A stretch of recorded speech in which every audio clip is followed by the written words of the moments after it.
Welcome to Hood Champion Boxing and Sports. In boxing, you find a way to win, or you find a way to lose. Hey, look, man.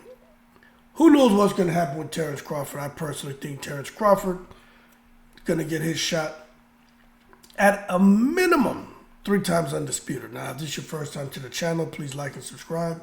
You won't get boring content on here. I'm not a bandwagonist. We talk boxing. We have conversations. And I'm not a guy to disrespect you when I go live during the video or in the comments. So anyway, let's keep pressing. Look, Terence Crawford is going to get an opportunity, people. The man's going to fight to become 3-time undisputed, whether it's at 154, 160, 168. We've already had a lot of discussions about Terence Crawford fighting Jermell Charlo, Terence Crawford fighting Tim Tszyu. Those are tough fights for him, but we all believe Terence Crawford will pull it out. We know that he has the reach, the power, the IQ, switch hitter, but more importantly, once he goes into the phone booth and comes out as southpaw, man, shit changes in a fight immediately. And after looking at the performance of Tim Tszyu, who needs to have somebody stand right in front of him, which we've pretty much concluded that, he can't do anything with a slick boxer.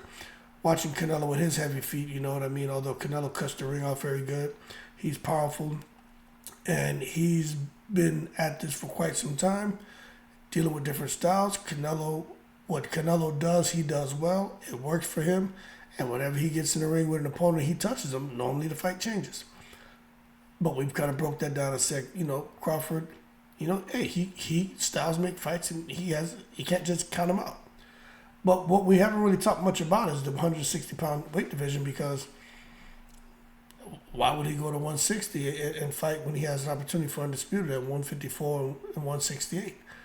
Because Jermell Charlo and Tszyu more than likely will fight next year. Then we already know there's an undisputed distinction at 168. But now you got Alimkhanuly, who has picked up, for those of you who don't know, right? I'm going to show you. When I just did a video talking about this, but now you got Alimkhanuly, who is now the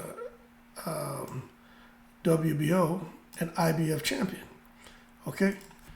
But that being said, it's like, okay, what are the chances of Terence Crawford beating this guy? Well, let's just take a quick look at Alimkhanuly over here. First of all, he's 15-0, 10 knockouts, 10 to 15 wins by knockout. He has a 66% KO ratio. But this is what I think would make the fight interesting. One, he has that amazing, like Kazakh boxing puncher style, right? Very patient, very explosive, very, very strong. But he stands at almost 6 feet tall, has a 71.5-inch reach, okay? But he can fight. He's very, very mean, and he's very strong, very powerful. But so is Terence Crawford, right? We got to be real. But when you take a look at this, right, this is where we get a good understanding on what would be Terence Crawford's chances, just as far as, taking into consideration the physicality.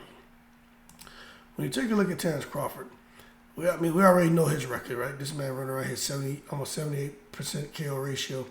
But look, this is something that's interesting. It's just amazing how God makes people, right? Crawford's 5'8". Could be 5'7", could be 5'9". You know how it is when they put these stats up. But he's 5'8", but his reach is 74 inches. And when you look at Alimkhanuly, he's almost 6 feet tall, so he got the height on Crawford. But reach-wise, Crawford has him about 2.5 inches in reach. Hell, I heard Crawford's reach is really more like 75, 76 inches. We know he has long arms. So I think that will make a huge difference in the fight when you look at Crawford's reach. Although this guy has the legs, he can cover more distance. Look, Crawford fights in a very calculated stance, and he has great footwork. He controls the distance, control the range very well, and having those long arms really helps him hit and touch his opponents when they think they're out the way. It's just like watching Tyson Fury and Deontay Wilder. Deontay Wilder couldn't get out the way of Tyson Fury's shots because Tyson Fury's reach is longer than Wilder's, and Wilder's reach is like 82.5 inches or something. So I think that would make the fight very interesting with Crawford and Alimkhanuly. Alimkhanuly, man, has an expanded amateur background like Crawford, but Crawford's been fighting for a while now. You look at Crawford, man, this man debuted in 2008. You look at Alimkhanuly, look where he debuted, 2016. So who's the fresher of the two? That matters, doesn't it? There's only so many snack products you can take when you got somebody in there who's a much fresher than you. And I believe he's younger than Crawford. Imagine if he got on the little snack products or had him a pharmaceutical genius in his camp that can help bring the best out of him. Fight won't be so easy for Crawford. I don't care what you say. But what I'm getting at is this right here, fighting at 160, is another opportunity for Terence Crawford to get closer to that 160-pound undisputed distinction. But it's not going to be easy. Because that damn Janibek, Kazakhstanian fighter, them boys don't play around, man. Them Kazakhstanians, man, they come to do damage.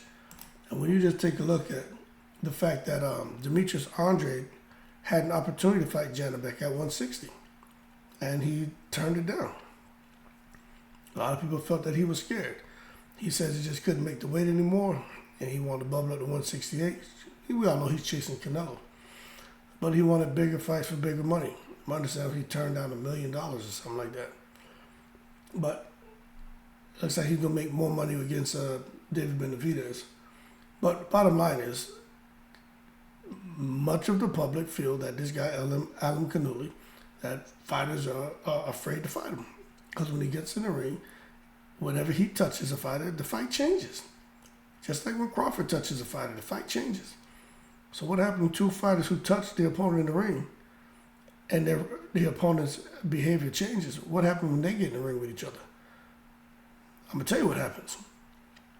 When one of them touches the other, the fight's going to change.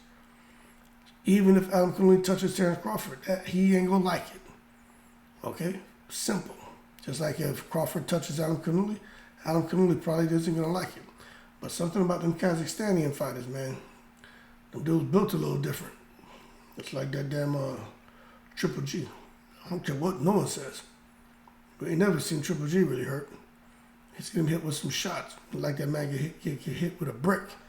And he just keep coming. Hard to discourage them damn Kazakhstanians. But that being said, Terence Crawford now has an opportunity, especially Janibek can get the fights that he wants. The last two, Jamal Charlo or Adames if Jamal drops the belt, and Arizlan Lara. Terence Crawford could be sitting here looking at, well, doing something amazing. And I really hope Terence Crawford goes on to make gazillions of dollars. But I'll tell you what, some people say, well, who's on the record of Alimkhanuly? Well, he's in who do you want to be on the record? At the 168-pound division, I mean, who's there? You know what I'm saying? When we come and take a look, really, what's that, let me make this a little bit smaller for you. That's my question. What's that 168? When you look at just these names up here, Golovkin, Alimkhanuly, and we know Golovkin's retired. Adames, Lara, Derevyanchenko, Eubank Jr., Nursultanov, Garcia, Cash Smith. Come on now.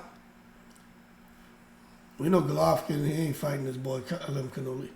Adames is like he'll fight anybody. Lara, he just out here trying to get paydays. Derevyanchenko, man, he's just a guy who, he's that guy who deserves a title. He really does. He's the guy who fought the tough guys in the weight division. That guy, Derevyanchenko, and to think that he picked up boxing, I could be wrong when I'm saying that. I think he picked up boxing in his 20s, something crazy. And look at how far that man was able to go in the sport. But who's Eubank Jr. really? As far as if somebody beats him and puts his name on the record, who's Eubank Jr.? Sultanov is from the same backyard as Alimkhanuly. I doubt they're gonna fight each other. Then you got Garcia, Cash, and Smith. I mean, really, what? Who wants to see somebody get in there and fight Smith? You know what I mean? After Eubank Jr. went out there, man, and tattooed him. Who wants to see that? When you come down here and really start looking at, you know, what's underneath these sanctioning body, you guys really aren't gonna. A lot of these names just aren't gonna jump out to you.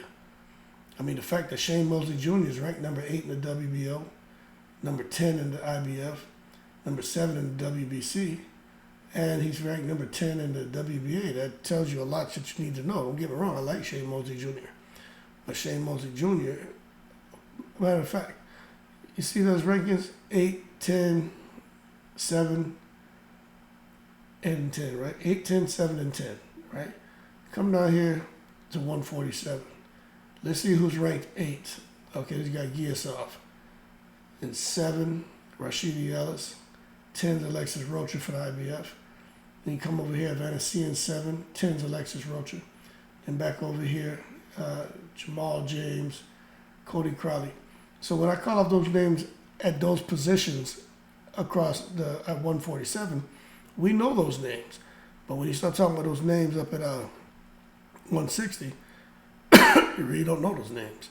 So that tells you a lot you need to know about the weight division. But that being said, my thing is, can Terence Crawford really beat this guy, Janibek Alimkhanuly? Alimkhanuly is no joke, man. Man's got power. And I think it'll be an interesting matchup. But one thing we know for sure is Crawford's going to fight him. Crawford's not going to run. But I think out of 154, 160, and 168, I think the harder fight for Crawford will probably be this guy, Alimkhanuly.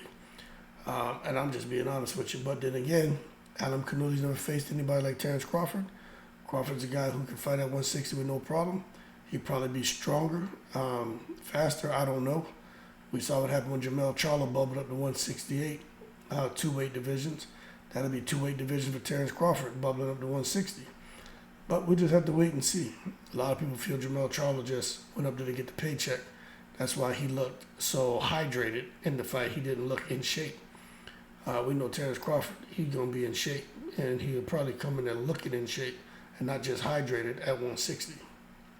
That being said, boy, it'd be hard trying to digest that damn Alimkhanuly meal, I'll tell you that, because that's not going to go down easy. That being said, y'all keep cool. Shout out to the veterans, all 7 continents. Our boy Terence Crawford may really have an opportunity to really become that damn 3-time, maybe 4-time undisputed if the stars line up. But that being said, we just have to wait and see. Shout out to the veterans, all 7 continents. In the breeze.